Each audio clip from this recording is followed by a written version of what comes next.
आज 21वीं सदी के भारत के लिए अर्बन कनेक्टिविटी के लिए और आत्मनिर्भर होते भारत के लिए एक बहुत बड़ा दिन है। थोड़ी देर पहले मैंने गांधीनगर मुंबई वंदे भारत एक्सप्रेस के तेज रफ्तार सफर का अनुभव किया। ये सफर था तो कुछ मिनटों का ही, लेकिन ये मेरे लिए बहुत गौरव से भरे क्षण थे। ये देश की और गुजरात की पहली वंदे भारत ट्रेन है। कालूपुर रेलवे स्टेशन से कालूपुर मेट्रो स्टेशन और फिर वहां से अहमदाबाद मेट्रो की सवारी करते हुए मैं थलतेज पहुंचा। यानी कोई बाहर से वंदे भारत के जरिए आ रहा हो तो उसके बाद सीधे सीधे मेट्रो पर चढ़कर शहर में अपने घर जा सकता है या काम के लिए शहर के दूसरे हिस्से में जा सकता है। और गति इतनी तेज कि जो शेड्यूल कार्यक्रम बनाया था उससे 20 मिनट पहले मैं थलतेज पहुंच गया। मैं आज ट्रेन में सफर कर रहा था। डिपार्टमेंट के लोग कई खूबियां बताते रहते हैं, एडवर्टाइजमेंट भी करते रहते हैं, कितनी स्पीड है, क्या व्यवस्था है, सब।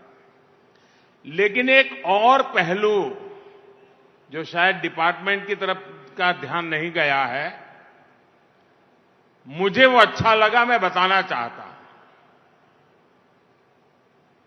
ये जो वंदे भारत ट्रेन है, मैं कोई गणितज्ञ नहीं हूं, वैज्ञानिक नहीं हूं, लेकिन मोटा मोटा मैं अंदाज लगा सकता हूं कि हवाई जहाज में यात्रा करते समय अंदर जितनी आवाज आती है, वंदे भारत ट्रेन में वो आवाज शायद 100वें हिस्से की हो जाती है।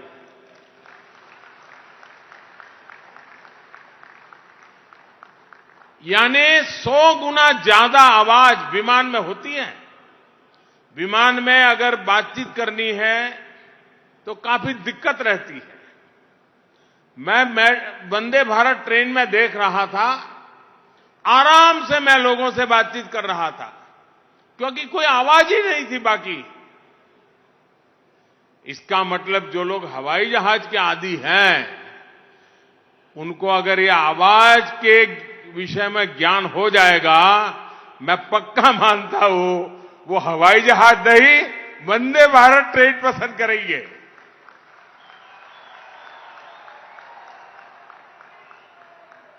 અને મારા અમદાવાદીઓ,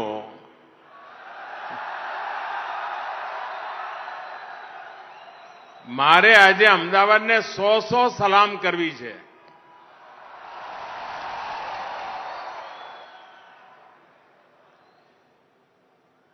નવરાત્રીનો તહેવાર હોય, રાત આખી દાંડિયા ચાલતા હોય, આપણું શહેર કે આપણું ગુજરાત ઊંઘતું જ ના હોય, એવા નવરાત્રીના દિવસોમાં આ ધૂમ ધકતી ગરમીની વચ્ચે આટલો મોટો વિરાટ જનસાગર मैं पहली बार જોયો છે ભાઈ। હું અહીંયા જ મોટો થયો, आवड़ो मोटो कार्यक्रम अमदावाद करी बतायो होय, ये मारो आ पहलो अनुभव है।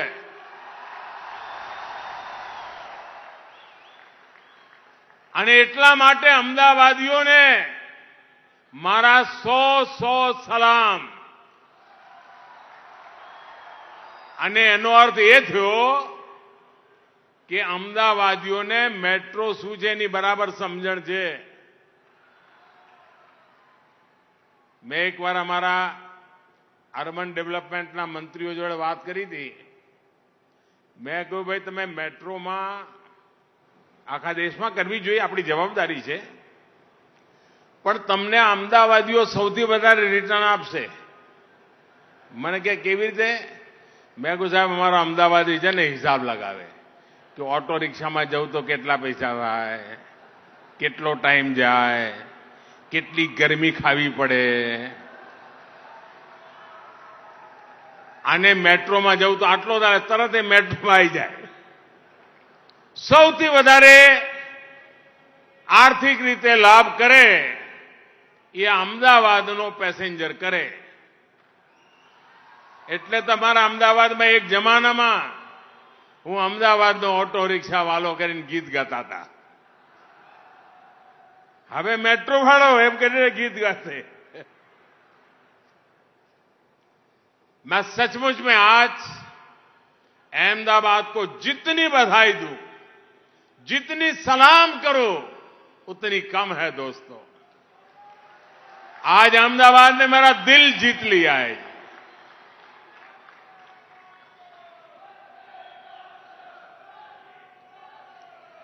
भाई और बहनों, 21वीं सदी के भारत को देश के शहरों से नई गति मिलने वाली है. हमें बदलते हुए समय और बदलती हुई जरूरतों के साथ अपने शहरों को भी निरंतर आधुनिक बनाना जरूरी है. शहर में ट्रांसपोर्ट का सिस्टम आधुनिक हो, सीमलेस कनेक्टिविटी हो, यातायात का एक साधन दूसरे को सपोर्ट करे, ये किया जाना बहुत आवश्यक है. और जो गुजरात में मोदी की पर बारीकी नजर रखने वाले लोग हैं, वो वैसे एक अच्छी जमात है और एक तेज जमात भी है. उनको ध्यान होगा, जब मैं यहां मुख्यमंत्री था, मुझे साल तो याद नहीं है, बहुत वर्षों पहले हमने अहमदाबाद में मल्टी मॉडल ट्रांसपोर्टेशन को लेकर के ग्लोबल समिट किया था. यानी उस समय भी मेरे दिमाग में चलता था, लेकिन कुछ विषय भारत सरकार के होने के कारण मैं तब नहीं कर पाया. अब आपने मुझे वहां भेजा तो मैंने अब ये कर दिया.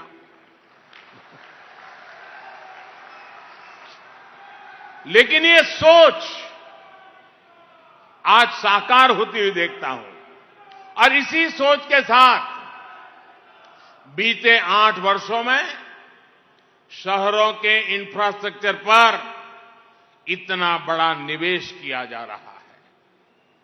8 वर्षों में एक के बाद एक देश के 2 दर्जन से ज्यादा शहरों में मेट्रो या तो शुरू हो चुकी है या फिर तेजी से काम चल रहा है. देश के दर्जनों छोटे शहरों को एयर कनेक्टिविटी से जोड़ा गया है. उड़ान योजना छोटे शहरों में हवाई सुविधा देने में भूमिका निभा रही है. हमारे जो रेलवे स्टेशन हुआ करते थे, उनकी क्या स्थिति थी ये आप भली भांति जानते हैं. आज गांधीनगर रेलवे स्टेशन दुनिया के किसी भी एयरपोर्ट से कम नहीं है. और 2 दिन पहले भारत सरकार ने अहमदाबाद रेलवे स्टेशन को भी आधुनिक बनाने की स्वीकृति दे दी है. साथियों, देश के शहरों के विकास पर इतना अधिक फोकस इतना बड़ा निवेश इसलिए किया जा रहा है क्योंकि ये शहर आने वाले 25 साल में विकसित भारत के निर्माण को सुनिश्चित करने वाले हैं। यही अहमदाबाद, सूरत, बड़ौदा, भोपाल, इंदौर, जयपुर, यही सब हिंदुस्तान के 25 साल के भाग्य को गढ़ने वाले हैं।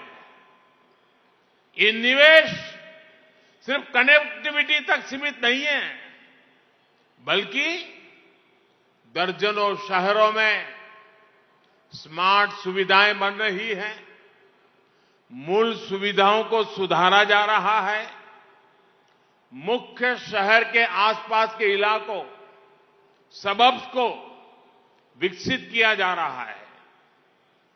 ट्विन सिटी का विकास कैसे होता है, गांधीनगर, अहमदाबाद इसका उत्तम उदाहरण है। आने वाले समय में गुजरात में अनेक ट्विन सिटी के विकास का आधार तैयार हो रहा है। अब तक हम सिर्फ New York, new Jersey twin city सुनते रहते थे। मेरा हिंदुस्तान पीछे नहीं रह सकता।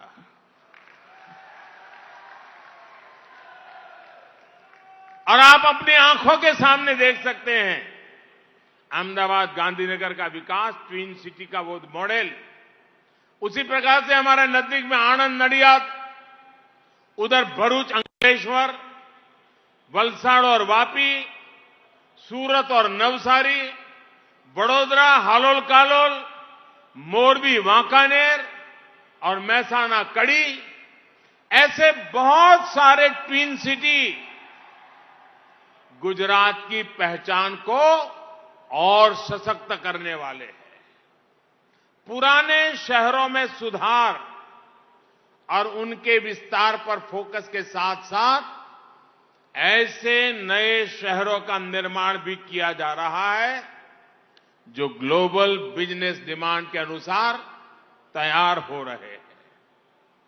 गिफ्ट सिटी भी इस प्रकार के प्लग एंड प्ले सुविधाओं वाले शहरों का बहुत उत्तम उदाहरण है। साथियों, मुझे याद है जब मैंने गिफ्ट सिटी की बात शायद 2005-6 में कही थी, और उस समय जो मेरा विजन था उसका एक वीडियो प्रेजेंटेशन किया था, तो बहुत लोगों को लगता था यार ये क्या बातें करते हैं, कुछ हमारे देश में हो सकता है ऐसा। मैंने उस समय लिखा हुआ पढ़ा भी है और सुना भी है। आज गिफ्ट सिटी आपकी आंखों के सामने खड़ा हो चुका है दोस्तों, और देखते ही देखते हजारों लोगों को रोजगार देने वाला केंद्र बन रहा है। साथियों, एक समय था जब अहमदाबाद में ट्रांसपोर्ट का मतलब क्या, આપણે ત્યાં અમદાવાદમાં ટ્રાન્સપોર્ટ એટલે લાલ બસ, લાલ દરવાજા, લાલ બસ અને હરીફરીને રિક્ષાવાળો। साथियों, जब मुझे गुजरात ने अपनी सेवा का अवसर दिया तो मेरा सौभाग्य रहा कि हम यहां बीआरटी कॉरिडोर पर काम कर पाए। ये भी देश में पहला था। मुझे तो बीआरटी बस की पहली यात्रा का साक्षी बनने का सौभाग्य भी मिला था। और मुझे याद है लोग विदेश से आते थे तो अपने परिवार को कहते थे कि इस बार जब गुजरात जाएंगे तो जरा बीआरटी में ट्रैवल करना है, बहुत पढ़ा है, बहुत सुना है। साथियों, तब भी कोशिश यही थी कि सामान्य नागरिक, सामान्य जन, उनकी सुविधा कैसे बढ़े, उनके लिए सीमलेस कनेक्टिविटी का लाभ कैसे मिले। और लोकतंत्र और शासन का यह काम होता है कि सामान्य नागरिक की आवश्यकताओं के अनुसार और देश को नई ऊंचाइयों पर ले जाने के संकल्प के साथ विकास की यात्रा को इन दो पटरी पर चलाना होता है। आज उसी सपने को भव्य रूप से हम सच होते देख रहे हैं। मैं इस अवसर पर हृदय से आप सभी लोगों को बहुत बहुत बधाई देता हूं। साथियों, आज अहमदाबाद मेट्रो के लगभग 32 किलोमीटर सेक्शन पर यात्रा शुरू हुई है।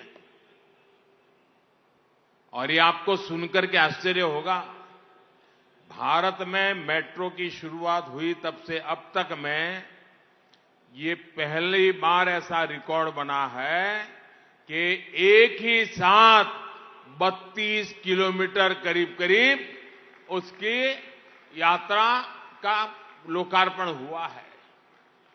इसकी और एक विशेषता रही है, रेलवे लाइन के ऊपर से मेट्रो ट्रैक के निर्माण की मुश्किल चुनौतियों के बावजूद ये काम तेजी से पूरा हुआ है। इससे मेट्रो के लिए अतिरिक्त जमीन की जरूरत भी नहीं पड़ी। आज मेट्रो के पहले फेज का लोकार्पण हुआ है, वहीं फेज 2 में गांधीनगर को कनेक्ट किया जा रहा है।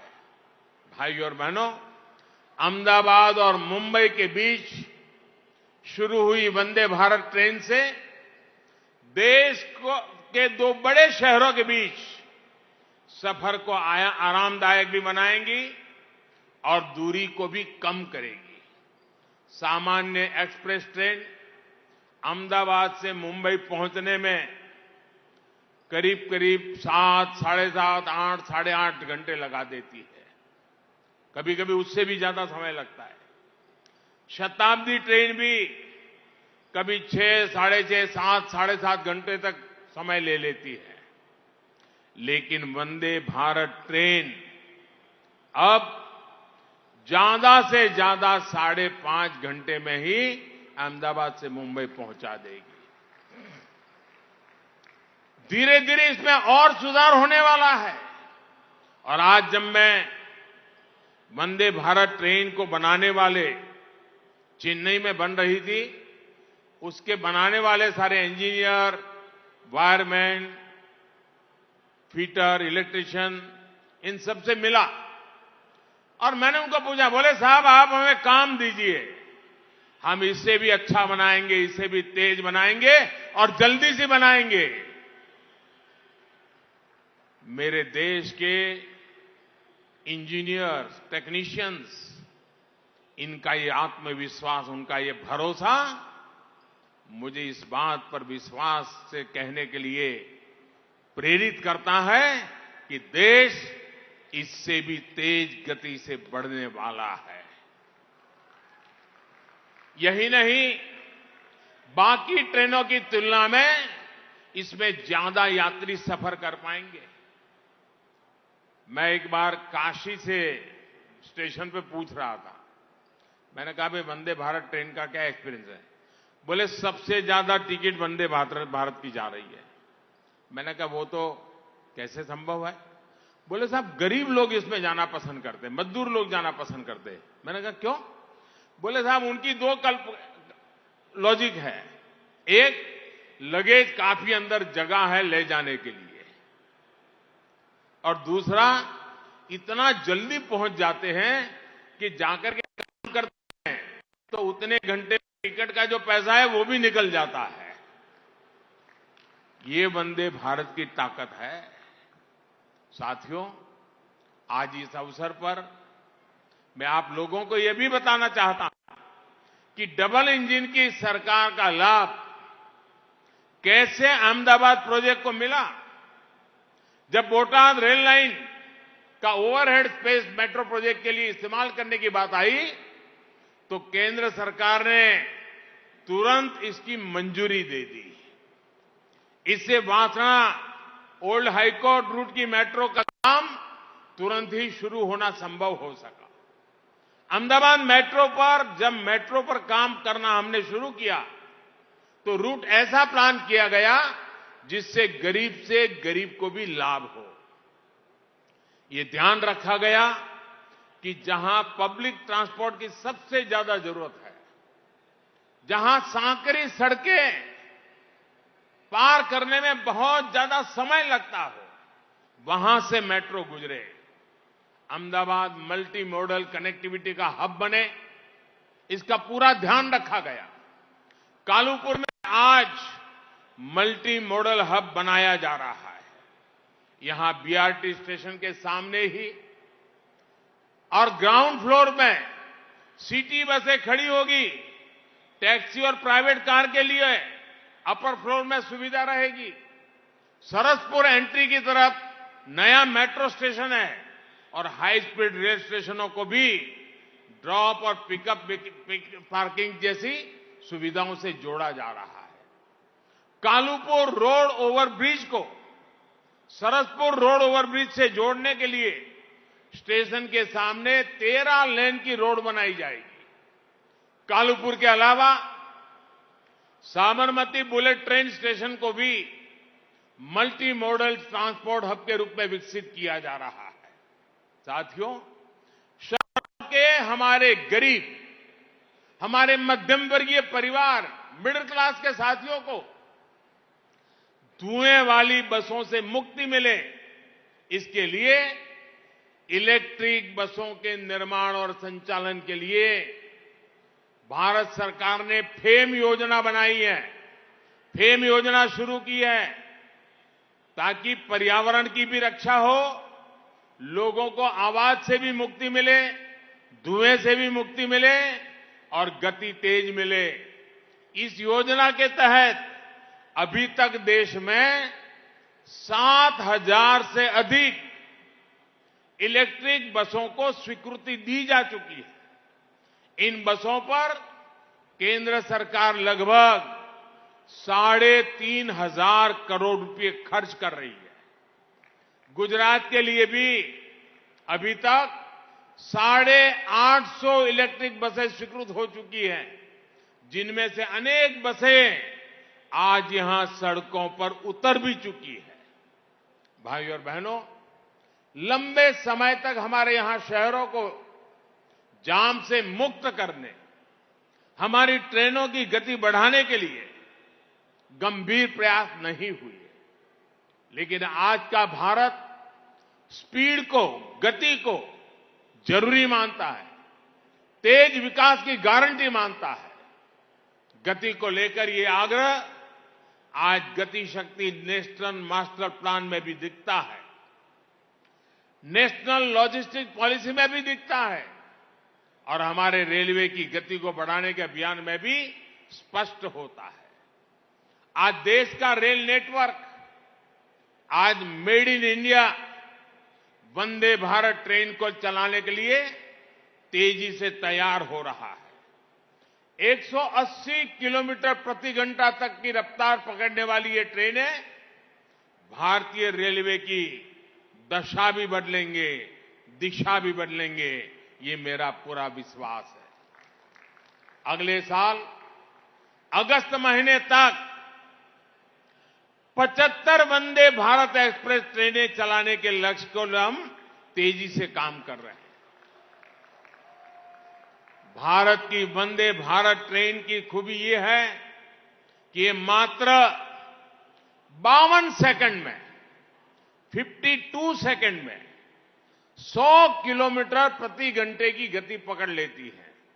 अभी जब चीता आया ना, तो ज्यादातर मीडिया में इसकी चर्चा थी कि चीता दौड़ने की गति कितनी सेकंड में पकड़ लेता है। हम 52 सेकंड में ये ट्रेन, साथियों, आज देश के रेल नेटवर्क का बहुत बड़ा हिस्सा मानव रहित फाटकों से मुक्त हो चुका है। ईस्टर्न और western corridor, dedicated freight corridor जब तैयार हो जाएगा तो मालगाड़ी की स्पीड भी बढ़ेगी और पैसेंजर ट्रेनों में होने वाली देरी भी कम होगी। और साथियों, जब मालगाड़ियों की स्पीड बढ़ेगी तो गुजरात के जो बंदर हैं ना, पोर्ट्स हैं हमारे, वो इससे कई गुना ज्यादा तेजी से काम करना शुरू करेंगे। हिंदुस्तान दुनिया भर में पहुंचने लग जाएगा, हमारा माल एक्सपोर्ट होने लग जाएगा और विदेश से जो सामान आता है वो भी बहुत तेजी से हमें आगे ले जाएगा। क्योंकि गुजरात भौगोलिक रूप से उत्तर भारत के बिल्कुल निकट है, लैंड लॉक एरिया से निकट है, इसलिए गुजरात के समुद्री तट को सबसे अधिक फायदे की संभावना है। पूरे सौराष्ट्र और कच्छ को बहुत ज्यादा बेनिफिट होने वाला है। साथियों, स्पीड के साथ साथ आज इंफ्रास्ट्रक्चर विकास को लेकर सोच में भी बहुत बड़ा बदलाव आया है। पिछले 8 वर्षों में हमने इंफ्रास्ट्रक्चर को जन आकांक्षा से जोड़ा है। एक समय वो भी था जब इंफ्रास्ट्रक्चर को लेकर घोषणाएं सिर्फ चुनावी नफे नुकसान को ध्यान में रखकर की होती थी। टैक्स पेयर की कमाई का उपयोग राजनीतिक स्वार्थों के लिए ही किया जाता था। डबल इंजन की सरकार ने इस सोच को बदला है। स्थायी प्रगति का आधार मजबूत और दूरदर्शी सोच के साथ बना हुआ इंफ्रास्ट्रक्चर होता है। आज इस सोच के साथ भारत काम कर रहा है। भारत दुनिया में अपनी जगह बना रहा है। साथियों, आजादी के अमृत काल में विकसित भारत के निर्माण के लिए आधुनिक इंफ्रास्ट्रक्चर के निर्माण को हमें और गति देनी होगी। गुजरात में डबल इंजन सरकार इसके लिए गंभीरता से प्रयास भी कर रही है। मुझे विश्वास है कि सबका प्रयास से ये काम हम चाहते हैं उस समय तक हम धरती पर उतार करके रहेंगे, ये मैं विश्वास दिलाता हूं। साथियों, आज का दिन महत्वपूर्ण है, लेकिन मैं आज गुजरात के लोगों से एक और काम के लिए रिक्वेस्ट करना चाहता हूं। मुझे अब मालूम है अभी 2-4 दिन में जब मेट्रो सबके लिए खुली हो जाएगी तो जल्दी जाना देखना बहुत लोग जाएंगे, लेकिन मैं चाहता हूं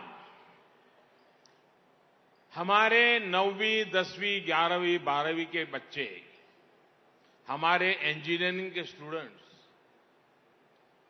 रेलवे से, अर्बन मिनिस्ट्री से बात करके, मेट्रो वालों से बात करके जाकर के अध्ययन करें कि इतने गहरी खुदाई करके ये रेलवे स्टेशन कैसे बने होंगे, कितना खर्च करना पड़ा होगा, ये पैसा किसका है?